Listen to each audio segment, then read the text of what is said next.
Alors bonjour et bienvenue dans ce nouvel épisode de Nouveau CEO, le podcast de ceux qui veulent créer un business en ligne au service de leur vie. Très content de vous retrouver aujourd'hui pour un nouvel épisode du bilan mensuel. Je suis très content de vous retrouver pour cet épisode. Pourquoi ? Parce que la dernière fois, j'ai reçu un message sur Insta d'une personne qui écoute le podcast et qui m'a dit « Tony, les épisodes que je préfère écouter, c'est ceux où tu parles de la réalité de l'entrepreneuriat. Tu essaies de casser un peu les codes, les mythes, ce qu'on nous vend sur Internet et qui n'est pas la réalité. » Et ce que je trouve intéressant avec ces épisodes-là, ce qu'on va faire en fait aujourd'hui pour ceux qui ne connaissent pas le concept, c'est qu'on va voir les objectifs que je me suis fixés sur le mois de mars.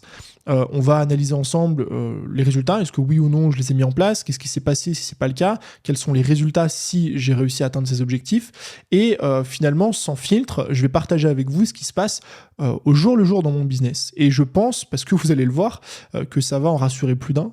Tout ne se passe pas comme prévu. Il y a plein de choses que j'étais censé faire que je n'ai pas fait. Et j'ai envie qu'on casse un petit peu ce côté lisse et perfection qu'on voit sur Insta, qu'on voit dans le business en mode je suis une machine de guerre, je coche toutes les cases tous les jours, tout va bien pour moi, j'accomplis tous mes objectifs, j'avance, machin truc. Alors que dans la réalité des faits, ça se passe jamais comme prévu. Donc ce qu'on va faire dans cet épisode, c'est que dans un premier temps, on va voir ensemble quels ont été les objectifs du mois de mars. Est-ce que oui ou non je les ai accomplis ? Qu'est-ce qui s'est passé ? Quels ont été les résultats ? Qu'est-ce que j'ai remplacé ? Parce que vous allez voir que parfois il y a des changements.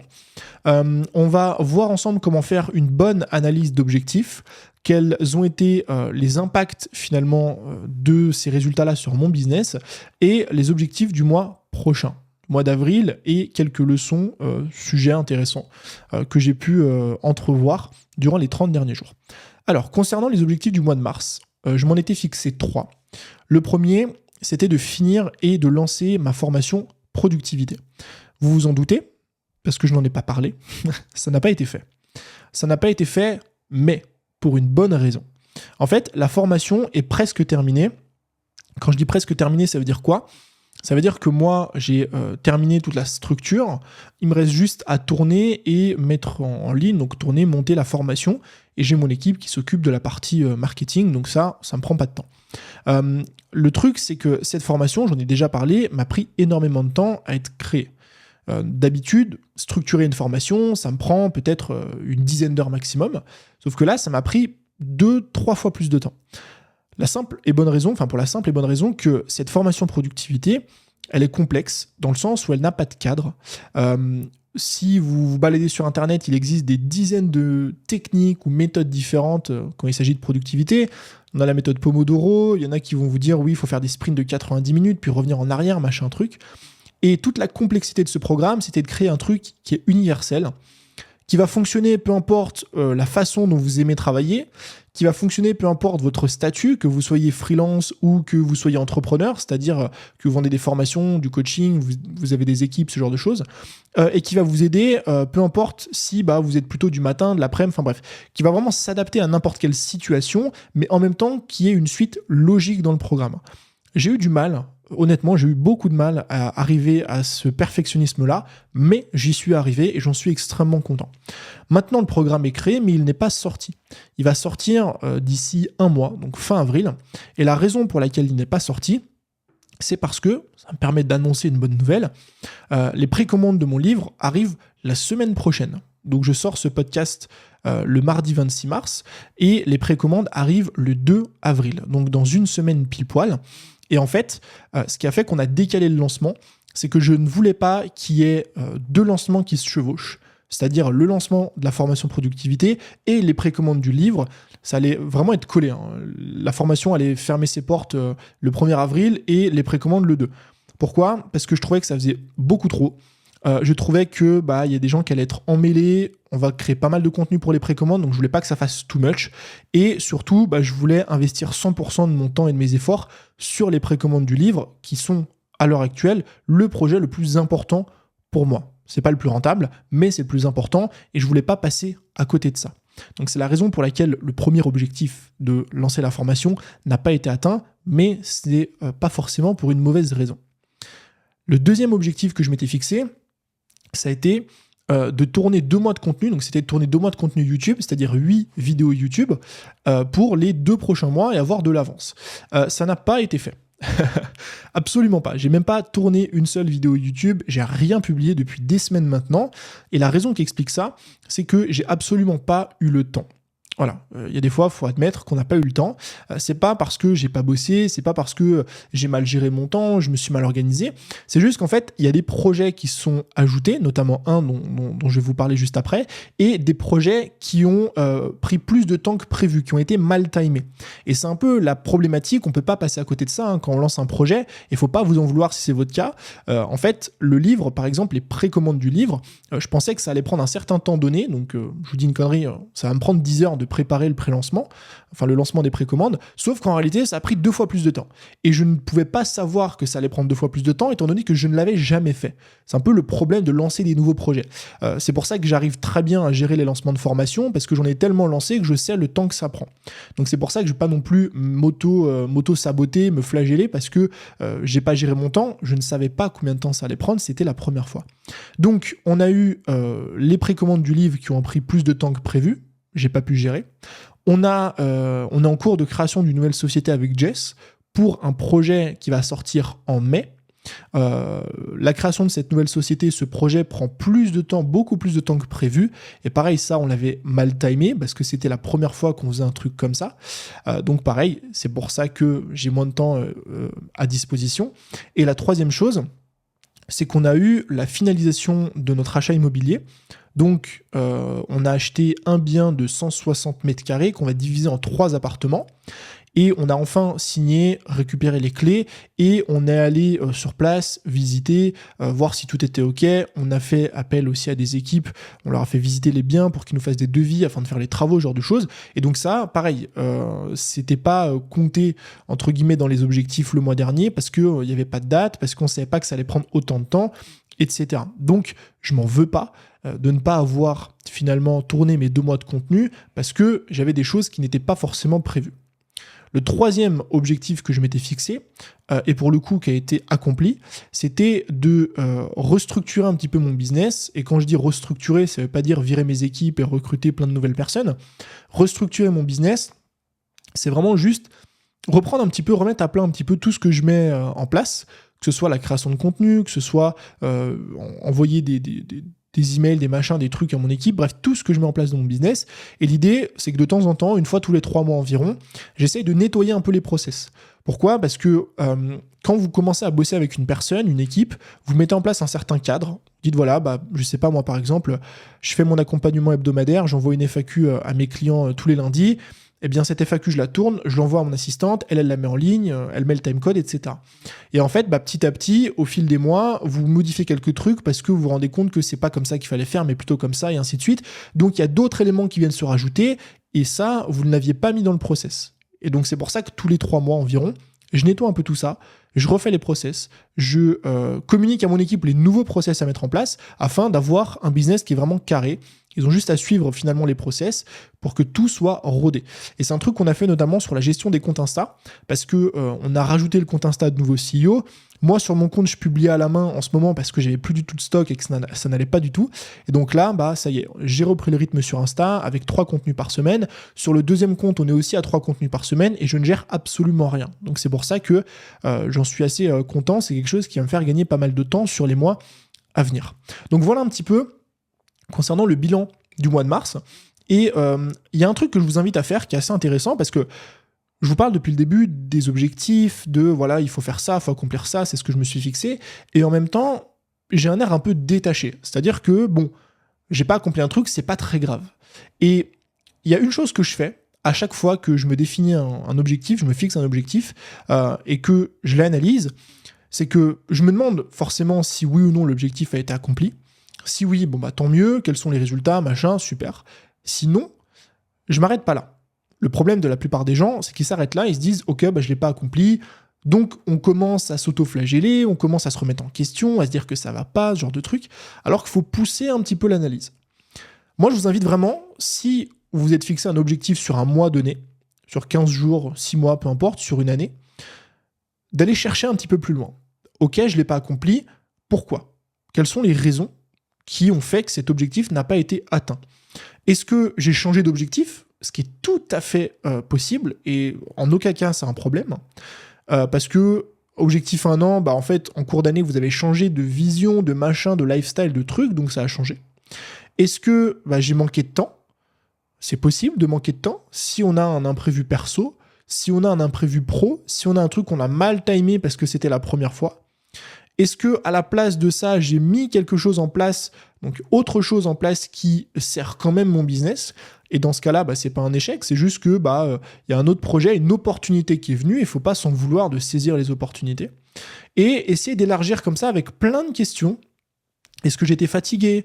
Est-ce que j'étais dans un mauvais mood ? Pourquoi j'étais dans un mauvais mood ? Enfin, essayer d'élargir au maximum, de poser plein de questions comme ça pour essayer de comprendre la raison fondamentale qui fait que cet objectif n'a pas été atteint. Et vous allez voir que dans la majorité des cas, c'est souvent des problèmes externes. Dans peut-être 20% des cas, c'est des problèmes internes, mais encore une fois, qui ont des solutions. Si vous me dites, en fait, ce mois-ci, j'ai pas atteint mon objectif parce que j'ai pas bossé. Voilà, j'avais la flemme ce mois-ci, ok. C'est pas très grave. C'est juste maintenant, pourquoi est-ce que tu avais la flemme ?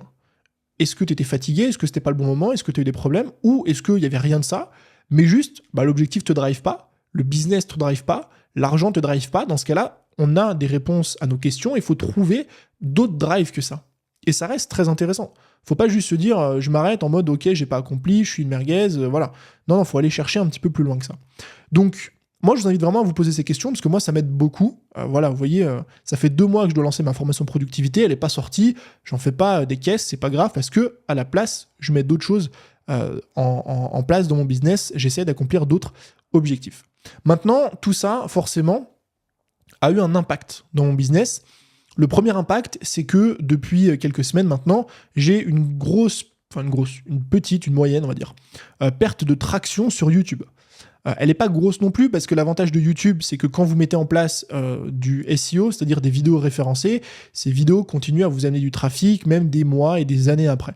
C'est pour ça qu'en termes de vues mensuelles, ça n'a pas énormément baissé, alors que je publie plus depuis presque 2 mois. Par contre, je sens quand même une légère traction qui diminue. Voilà, c'est pour ça qu'il ne faut pas non plus que je tarde trop à republier sur YouTube du contenu, parce que moins on a de traction, forcément moins on a de leads, moins on a de chiffre d'affaires, moins on fait de ventes. Voilà, c'est mathématique. Deuxième impact, c'est que j'ai un regain de traction sur Instagram, forcément. Pourquoi ? Parce que le fait de ne pas avoir la tête dans les process, le fait de ne pas avoir la tête sur le compte, moi, devoir publier de mon côté et de déléguer ça à mon équipe, moi, je peux me concentrer sur la créa de contenu. Eux, ils postent 3 fois par semaine à des heures précises et je ne loupe pas les posts. C'est ce qui fait que j'ai un regain de traction sur la plateforme et ça, c'est un super point positif. Le troisième impact, c'est que j'ai moins de revenus ce mois-ci. La raison, elle est toute simple. C'est qu'en ce moment, j'ai un focus sur un projet qui n'est pas un projet monétaire. C'est-à-dire que là, ça fait à peu près 4 semaines maintenant, 4-5 semaines, un peu plus, même 6 semaines, que j'ai pas fait de lancement d'offres ou de lancement de formation, parce que j'ai le projet de précommande du livre.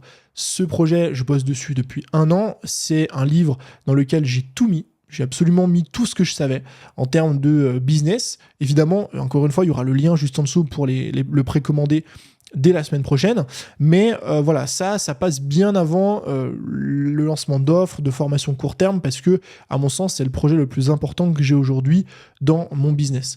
Heureusement, c'est un peu le 4e point, le 4e impact, heureusement que je mets en place des tunnels de vente depuis maintenant des mois et des années, ce qui fait que même si j'ai une légère baisse de revenus par rapport à un mois forcément où je fais des lancements, le fait d'avoir mis en place des tunnels de vente, ça rattrape, si vous voulez, ce déficit-là, et ça fait que je génère quand même tous les jours des revenus via mes tunnels de vente en vendant des formations en automatique. Et donc, encore une fois, ça met en exergue toute l'importance d'avoir des tunnels de vente, parce que ça va vous permettre, finalement, quand vous avez des périodes comme ça, où vous vous concentrez sur d'autres choses, vous créez moins de contenu, vous êtes en train d'écrire un livre, ça vous permet quand même, finalement, de continuer à générer des revenus en automatique avec ce genre de système.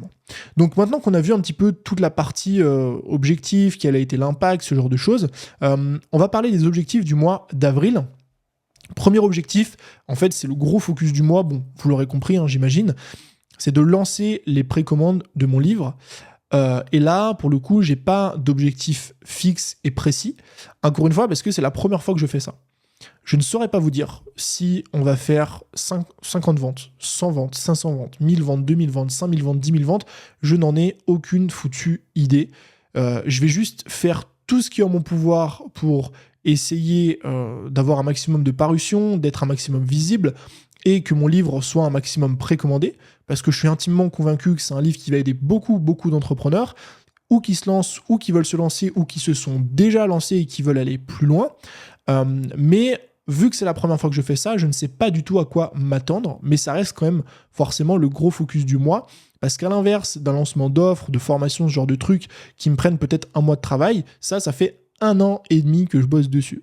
Presque 1 an et demi, un peu moins, 1 an et 1 mois, 1 an et 2 mois, 3 mois que je travaille dessus, et donc forcément, c'est l'objectif numéro 1 qui passe avant toute chose.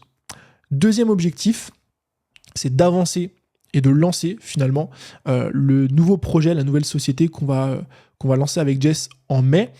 Je pense, c'est un peu un teaser, je sais pas, que je ferai des vlogs YouTube sur ce projet-là.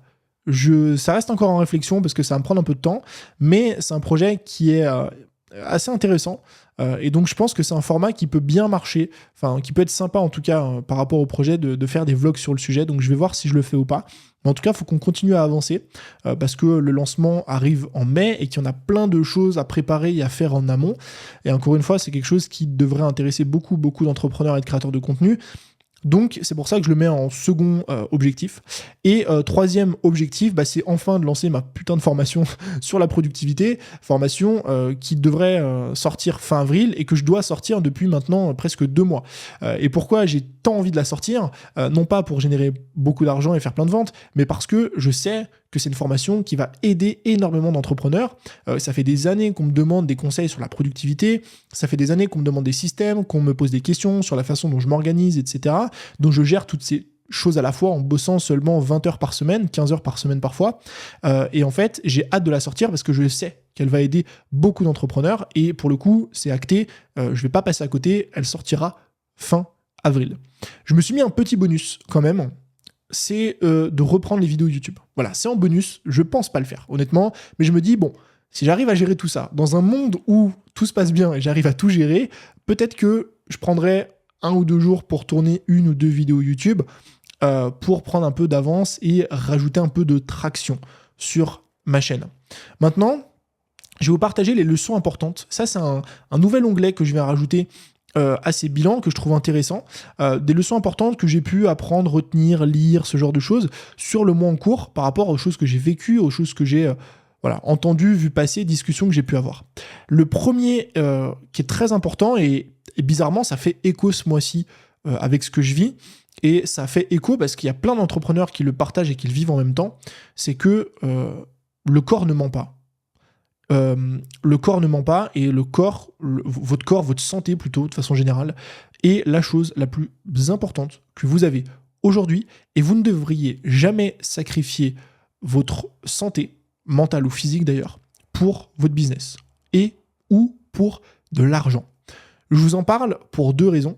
La première, c'est que Caroline Receveur a sorti un épisode de podcast que je vous invite à aller écouter sur le podcast de Léna Mafouf, dans lequel elle partage ce qu'elle a pu vivre d'un point de vue personnel avec ses problèmes de santé, et elle explique extrêmement bien que en fait le corps ne ment pas, que finalement avec tout le stress qu'elle a accumulé, avec les entreprises qu'elle gérait, etc., ça a énormément impacté de façon négative sa santé, et ça fait écho avec un autre podcast que j'ai écouté, une interview d'Éric Larchevêque dans Vrai de Vrai, et il partage ce passage qui m'a extrêmement marqué. En fait, il est en train de vendre Ledger, enfin pas de vendre Ledger, il est en train de faire une exit de Ledger, donc de laisser sa place en fait de CEO de son entreprise Ledger. Et quelques semaines après, il termine à l'hôpital pour faire une opération du cœur. Pourquoi ? Parce qu'en fait, il était au bout du rouleau. Ça faisait des mois et des mois et des mois et des mois qu'il accumulait du stress, de la pression, dormait pas, machin, qui bossait tout le temps. Et en fait, le corps a lâché. Toute la pression est redescendue d'un coup parce que il avait enfin laissé les rênes de l'entreprise, il s'était enfin extirpé de ça, et 1 mois après, le corps lâche et il doit se faire opérer du cœur. C'était une opération apparemment qui était quand même assez grave et importante. Mais en fait, je trouve que ça fait écho parce que on le sait, tout le monde le sait. Je veux dire, si je vous dis ça, vous allez me dire, oui, mais Tony, oui, je sais très bien. Je sais très bien qu'il ne faut pas que je sacrifie ma vie, mon corps, ma santé physique ou mentale pour mon entreprise, mais je pense qu'il faut vraiment en avoir conscience. C'est-à-dire que non seulement il faut le savoir, mais surtout il faut l'appliquer. Et c'est la raison pour laquelle j'ai renommé ce podcast Nouveau CEO, c'est la raison pour laquelle j'ai envie de partager ce message, de créer un business en ligne au service de sa vie. Parce que je vois trop d'entrepreneurs pour des questions d'ego, pour des questions d'argent, pour des questions de fame, rajouter toujours plus de stress, toujours plus de pression, toujours plus de problèmes à gérer dans leur quotidien, alors que sur le long terme, c'est quelque chose qui peut vous coûter extrêmement cher. Que ce soit santé mentale, santé physique, relations aussi, amicales, familiales, amoureuses, ce que vous voulez. Et je pense qu'il faut apprendre à remettre au centre de sa vie les bons intérêts. Et ces bons intérêts-là sont rarement des intérêts financiers, rarement des intérêts monétaires. Et voilà, je sais pas, ça a fait écho ce mois-ci avec ce que j'ai vécu et ça a fait écho... voilà, j'ai écouté plein de podcasts, il y a plein de personnes qui ont partagé ça en même temps, le même mois. Donc je sais pas, c'est un signe, prenez comme vous voulez, mais je pense que c'est intéressant de ne pas l'oublier. Deuxième leçon que j'ai pu apprendre, c'est que vous devez essayer de vous concentrer sur les objectifs qui apportent à votre vie, votre quotidien, votre business, donc les objectifs long terme, plutôt que les objectifs court terme. Donc la différence entre objectifs court terme et long terme, c'est quoi ? C'est que aujourd'hui, il y a plein de choses plein de décisions qu'on prend, plein de projets qu'on met en place, plein de choses qu'on applique pour des résultats court terme. Je prends l'exemple, encore une fois, de ma formation sur la productivité, même si une formation, ça reste là des années, etc., d'accord, mais le gros d'une formation, le gros lancement, ce qui génère en général la majorité des résultats, ça va être sur le court terme, c'est quand vous allez la sortir. Et le gros dilemme que j'ai eu ce mois-ci, ça a été de garder le focus sur mon projet long terme, qui en l'occurrence est le livre, au détriment de tous mes petits projets court terme. Et c'est quelque chose qui est compliqué. Pourquoi ? Parce qu'en fait, vous savez que vous travaillez en tâche de fond sur un projet qui ne va pas porter ses fruits aujourd'hui, qui ne va pas vous apporter des résultats aujourd'hui. Le livre, ça fait 1 an et demi que je travaille dessus. Ça fait 1 an et demi que toutes les semaines, j'écris, je bosse, je lis, je documente, je fais des photos, je fais des covers, je fais plein de trucs, sans voir une once de résultats. Sans voir une once de résultats depuis 1 an et demi. Mais je sais qu'à terme, c'est quelque chose qui peut m'apporter énormément, beaucoup plus que plein d'objectifs et de projets court terme. Et il faut réussir à naviguer entre les deux, parce que oui, vous pouvez pas juste bosser toute votre vie sur des projets long terme, parce qu'à un moment, il faut gagner de l'argent aujourd'hui, il faut payer les factures aujourd'hui, mais gardez toujours en tête cette balance-là. Essayez toujours de vous dire, si vous devez privilégier quelque chose aujourd'hui, c'est ce qui vous apporte des résultats à long terme, beaucoup plus qu'à court terme. Et c'est encore une fois un challenge auquel j'ai dû faire face ce mois-ci parce que c'est quelque chose d'assez important. Et la dernière leçon, c'est tout le concept de momentum. Et c'est la raison pour laquelle j'aimerais vraiment reprendre les vidéos YouTube. En fait, ça fait quelques semaines maintenant que j'ai pas tourné de vidéo YouTube. Ça faisait même quelques jours, plus d'1 semaine que j'avais pas tourné de podcast. Et ce qui est marrant, c'est que j'ai eu beaucoup de difficultés à tourner ce podcast aujourd'hui. Je m'y suis repris peut-être 4-5 fois, facile. Ça fait 1 heure que je tourne là et c'est seulement mon premier épisode. Ça fait 23 minutes que j'enregistre, donc j'ai écoulé quasiment 35 minutes d'enregistrement avant. Pourquoi ? Parce que j'ai eu énormément de mal à parler. Voilà, j'ai eu beaucoup de mal, j'arrivais pas à formuler mes phrases, j'arrivais pas à structurer mes idées. Pourquoi ? Parce que j'ai laissé tomber, en fait, pendant trop longtemps, les vidéos, le tournage, le fait de me montrer face caméra. Et en fait, c'est ce que je trouve important avec le momentum, c'est que quand vous gardez le momentum sur un élément, donc une habitude, vraiment quelque chose que vous répétez tout le temps, quand vous prenez l'habitude de vraiment tourner vos 2-3 épisodes de podcast par semaine, de faire vos réels tous les jours, de parler tout le temps, vraiment d'être dans l'action continuellement, en fait, vous ne perdez jamais ce momentum-là et ça devient toujours plus simple en fait, c'est de plus en plus simple, ça reste simple. Si vous postez 3 fois par semaine sur Insta et que vous gardez ce rythme et ce momentum, c'est très facile de garder le rythme. Par contre, si vous ne postez pas sur Insta pendant 1 mois et qu'après vous essayez de revenir avec 3 posts par semaine, eh bien en fait il y aura une friction au démarrage qui va être très compliquée. Et c'est pareil du coup avec les enregistrements vidéo, le fait de parler en public, ce genre de trucs.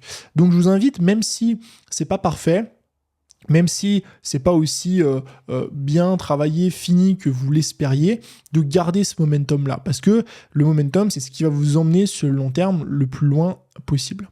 Donc, on a terminé avec cet épisode aujourd'hui, tant bien que mal. J'ai eu beaucoup de mal à le tourner, mais en tout cas, on a fait le bilan du mois de mars, on a posé sur le papier les projets, les objectifs du mois d'avril, et je vous ai partagé en tout cas ce que je voulais vous partager. Encore une fois, je le rappelle, les précommandes de mon livre ouvrent la semaine prochaine. Je suis extrêmement content, j'ai hâte de voir ce que vous allez en penser, j'ai hâte d'avoir vos retours, j'ai hâte que ça sorte et j'ai hâte enfin de montrer au monde le truc sur lequel je bosse depuis maintenant 1 an et demi. Et je vous remercie comme d'habitude en tout cas d'avoir écouté cet épisode de podcast jusqu'à la fin. Le lien de précommande sera juste en dessous dès qu'il sera disponible. Je vous dis à très bientôt pour un nouvel épisode. Passez une belle journée. C'était Tony. Ciao.